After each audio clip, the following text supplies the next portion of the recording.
नमस्कार। आपका हरकारा देख रहे हैं। मैं आपके साथ नवीन हूं। आपका हरकारा देश और समाज के जो राष्ट्रनिष्ठ विद्वान हैं, जो राष्ट्रनिष्ठ चिंतक हैं और साहित्य पत्रकारिता जगत के ऐसे सुनामधन्य हस्ताक्षर हैं, ऐसे प्रोफेसर अरुण कुमार भगत जी के साथ आज मौजूद हैं। और आज हम उनकी पुस्तक पत्रकारिता, सृजनात्मक लेखन और रचना प्रक्रिया पर बात करने वाले हैं। इसके साथ साथ वर्तमान में जो डिजिटल मीडिया को लेकर के जो स्थिति बनी है उस पर बात करने वाले हैं, और डिजिटल मीडिया में जो आचार संहिता की स्थिति है उस पर भी लेकर के सीधे बात करेंगे। धन्यवाद। नमस्कार सर। आपने एक पुस्तक लिखी है पत्रकारिता, सृजनात्मक लेखन और रचना प्रक्रिया। तो सर, ये इस पुस्तक की क्या विशेषता है? इस पुस्तक में पत्रकारिता के जो समाचार के जो इतर जो कुछ भी लेखन होता है उस पर विस्तार से बताया गया है। समाचार और विचार दो पहलू होते हैं पत्रकारिता के। आजकल देखने में ये आया है कि समाचार के साथ साथ विचार को भी, समाचार में विचार का भी घालमेल किया जाता है, जो दुर्भाग्यपूर्ण है। ऐसा कभी नहीं होना चाहिए। विचार व्यक्त करने के लिए अलग से जगह निर्धारित है, और वह संपादकीय का पृष्ठ हो सकता है, फीचर का पृष्ठ हो सकता है, अन्य पृष्ठ हो सकते हैं जहां विचार व्यक्त किए जाते हैं। समाचार में कभी भी विचार व्यक्त नहीं करने चाहिए। मेरी इस पुस्तक में समाचार के इतर जो कुछ भी लेखन होता है उस पर विस्तार से बताया गया है। जैसे आर्टिकल हो गया, फीचर है, रिपोर्टाज है, यात्रा वृत्तांत, संस्मरण, व्यंग्य, संपादकीय, संपादक के नाम पत्र, रेखाचित्र, समीक्षा, इन 11 विधाओं के बारे में हमने विस्तार से इसमें बातचीत की है। इसकी परिभाषा, इसके उद्देश्य, इसकी रचना प्रक्रिया, इसकी अर्थ और अवधारणा, इस पर मैंने बातचीत की है इस पुस्तक में। आपने जो कहा कि पत्रकारिता, सृजनात्मक लेखन और रचना प्रक्रिया पुस्तक में आपने फीचर का जिक्र किया। जैसे कहा कि आपने इस पुस्तक में 11 विधाओं की चर्चा की है, जिसमें एक विधा फीचर भी है। तो सर, फीचर और समाचार में क्या अंतर है? फीचर क्या है सर?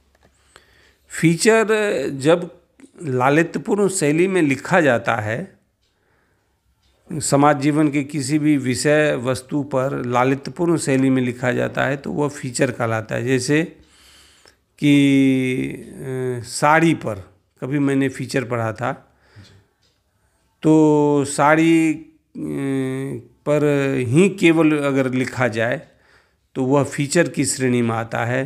कभी किसी पर्व है, कोई त्योहार है, उस पर फीचर लिखे जा सकते हैं। सपेरा वाला है, सांप वाला है, जीवन और जोखिम भरा खेल दिखाता है, उस पर फीचर लिखे जा सकते हैं। तो फीचर की संख्या इन दिनों इसलिए बढ़ गई है कि लोग दबाव तनाव के क्षण से मुक्ति चाहता है। नकारात्मक भावभूमि की इतनी चीज़ें प्रसारित की जाती है, प्रचारित की जाती है, इतनी परोसी जा रही है कि उसमें व्यक्ति उब गया है जीवन में। इसलिए उसको समाज जीवन में जो सकारात्मक पहलू है उस पर भी बातचीत करने की आवश्यकता है। इसलिए सकारात्मक भावबोध की भी चीज़ें पत्रकारिता के माध्यम से उभर कर सामने आए, तो इसलिए यह पुस्तक लिखी गई है। जिसमें फीचर है, रिपोर्टाज है, यात्रा वृत्तांत है, संस्मरण है, इत्यादि चीज़ों पर विस्तार से बातचीत की गई है। और उसकी रचना प्रक्रिया पर भी बातचीत की गई है। यह विशेष तौर से उल्लेखनीय है कि पहली बार किसी पुस्तक में रचना प्रक्रिया पर बातचीत की गई है। उसकी रचना प्रक्रिया क्या है, अर्थात कैसे वो रचना लिखी जा रही है। रचना तटस्थ होकर तो लिखी जाती है, लेकिन उसके लिए कोई भावबोध मन के अंदर जागृत होता है। मन के अंदर जब भावबोध, समाज जीवन में घटनाओं को देखने से कुछ भावबोध जागृत होता है, और भावबोध के जागरण से वह भाव प्रकट हो जाता है किसी बेसंभाल घड़ी में, और नवजात शिशु की तरह वह रचना प्रकट हो जाती है, नाजिल हो जाती है। इसी ही रचना प्रक्रिया के रूप में बताया गया है। सर, पत्रकारों के लिए चूँकि ये पुस्तक आपने विधाओं पर लिखी है, तो पत्रकारों के लिए ये पुस्तक लाभकारी है। डिजिटल मीडिया का अब दौर शुरू हुआ है सर। डिजिटल मीडिया अब एक अल्टरनेट मीडिया के रूप में सभी के समक्ष प्रस्तुत है। तो डिजिटल मीडिया के पत्रकारों को भी क्या इस पुस्तक से लाभ होगा? क्या उनको भी अलग तरह के विधाएं मिलेंगी? निश्चित तौर से यह पुस्तक पत्रकारों के लिए तो उपयोगी है ही, पत्रकारिता के विद्यार्थियों के लिए भी उपयोगी है, प्रतियोगी परीक्षाओं के लिए भी उपयोगी है। व्यक्ति लंबे समय तक पत्रकारिता करता है और आर्टिकल और फीचर में अंतर उसको समझ में आता नहीं है। तो इस पुस्तक में पहली बार बताया गया है कि फीचर क्या है, आर्टिकल क्या है, दोनों में अंतर क्या है और दोनों कैसे कैसे लिखना चाहिए, किसको फीचर कहेंगे, किसको आर्टिकल कहेंगे। वास्तव में जो विभिन्न विधाओं में लेखन हुआ है वह बाद में हुआ है और लेखन पहले हुआ है और उसके लिए विधाओं का निर्धारण बाद में हुआ है। इसको एक उदाहरण से समझ सकते हैं कि सेब अनादिकाल से ऊपर से नीचे की ओर गिरता है, लेकिन बाद में गुरुत्वाकर्षण का सिद्धांत आया और न्यूटन ने बताया कि ये क्यों ऊपर से नीचे की ओर ही आता है, ऊपर ही आकाश की ओर क्यों नहीं चला जाता है। उसी तरह से लेखन पहले हुआ, विभिन्न विधाओं में लेखन पहले हुआ है और उसके लिए विधा का निर्धारण बाद में हुआ है। इस पुस्तक के माध्यम से यह पुस्तक वास्तव में सैद्धांतिक समीक्षा की भी, सैद्धांतिक समालोचना की भी पुस्तक है। लक्षण ग्रंथ इस पुस्तक को मान सकते हैं और इस पुस्तक के माध्यम से फीचर की कसौटी क्या है, फीचर कैसे लिखते हैं, आर्टिकल क्या है, आर्टिकल की कसौटी क्या है, रिपोर्टाज क्या है, यात्रा वृत्तांत और संस्मरण क्या है, व्यंग्य क्या है, व्यंग्य कैसे लिखा जाना चाहिए, उसके एक एक उदाहरण भी दिए गए हैं। तो इसलिए यह पुस्तक एक समग्र रूप में, यानी सिद्धांत और प्रयोग, सिद्धांत और व्यवहार, इस पुस्तक में ये दोनों बातें उभर कर सामने आई हैं।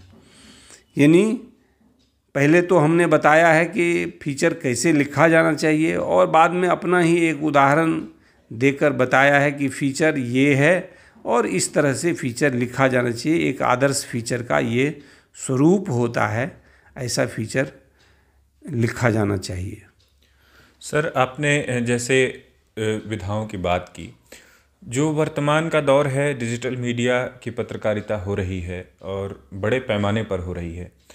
सर, एक शिक्षक के रूप में आप कितना पाते हैं कि ये जो डिजिटल मीडिया की पत्रकारिता है वह स्पष्ट तौर पर सही दिशा में है, या इस पर नियंत्रण या आत्मनियंत्रण या ये आचार संहिता नाम की चीज़ भी ये फॉलो कर रहे हैं क्या?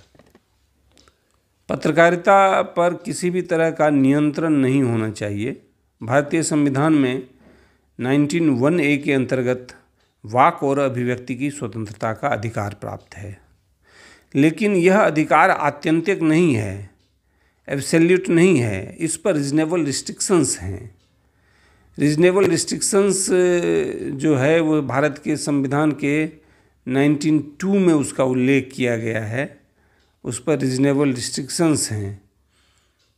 यानी पत्रकारिता भी जो करते हैं वह आत्यंतिक नहीं है, उस पर एक रीजनेबल रिस्ट्रिक्शंस होना चाहिए। वो आत्मनियंत्रण के रूप में होना चाहिए, कोई बाहरी तंत्र द्वारा उस पर नियंत्रण हो ऐसा नहीं, क्योंकि उसमें आरोप प्रत्यारोप की संभावनाएं बढ़ जाती हैं। तो आचार संहिता नाम की चीज़ तो अवश्य होनी चाहिए डिजिटल मीडिया पर भी, और मुझे लगता है कि सरकार को इसके लिए पहल भी करनी चाहिए कि, लेकिन वो पहल अपने अंदर से अगर उभर कर, पत्रकारिता के अंदर से उभर कर सामने आए तो वह आदर्श स्थिति होगी। पत्रकार स्वयं ही अपने ऊपर कोई नियंत्रण स्थापित करे, स्वयं की प्रेरणा से कोई नियंत्रण स्थापित करे तो वह एक आदर्श स्थिति होगी।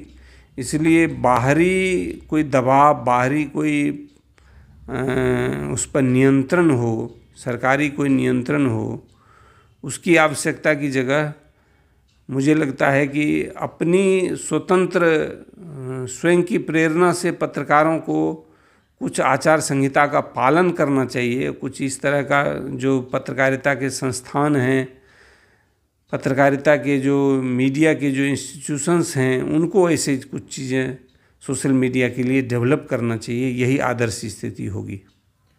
और इस दौर में सर जो पत्रकारिता पढ़ कर आए या जो नहीं पढ़ कर आए, क्योंकि सर एक दौर ऐसा भी था जब पत्रकारिता विषय नहीं हुआ करती थी, हिंदी के अंतर्गत ही हुआ करती थी, तो एक लंबे समय तक बिना पत्रकारिता शिक्षा लिए हुए लोग भी पत्रकारिता कर रहे थे।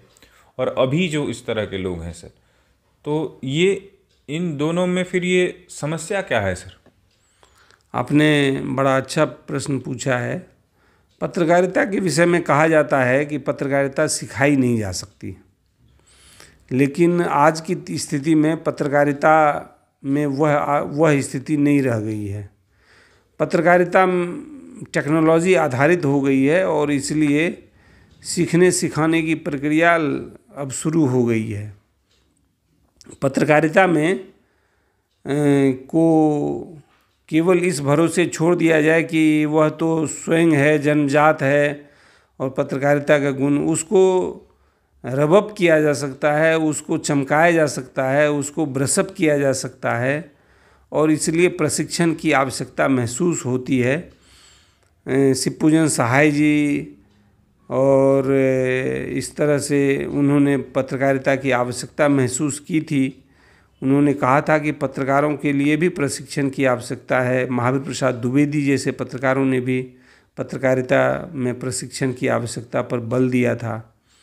तो मुझे लगता है कि जो पत्रकारिता प्रशिक्षण लेकर आएंगे, ऐसे पत्रकार निश्चित रूप से 10 वर्ष 15 वर्ष आगे होंगे सोच में, समझ में, और पत्रकारिता की जो समझ विकसित होती है वो एक तरह के लोग जब ये साथ में पत्रकारिता की पढ़ाई करते हैं तो उससे पत्रकारिता की समझ विकसित होती है। 10 साल 20 साल वो आगे होते हैं सोच में और विभिन्न चीज़ों में।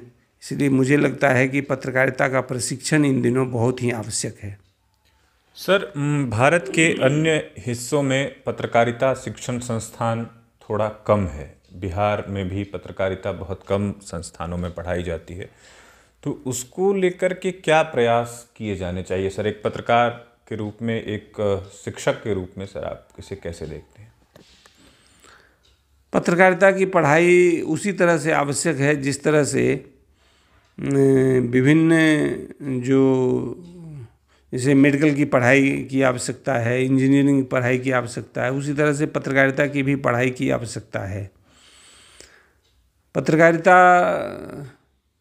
बड़ा जोखिम भरा काम है और उनके लेखन से कितना हित अहित संभव है, इसको देखते हुए पत्रकारिता का प्रशिक्षण आवश्यक है। बिहार जैसे राज्यों में भी पत्रकारिता की पढ़ाई अब शुरू हो गई है। अनेक स्थानों पर पत्रकारिता की पढ़ाई शुरू हो गई है।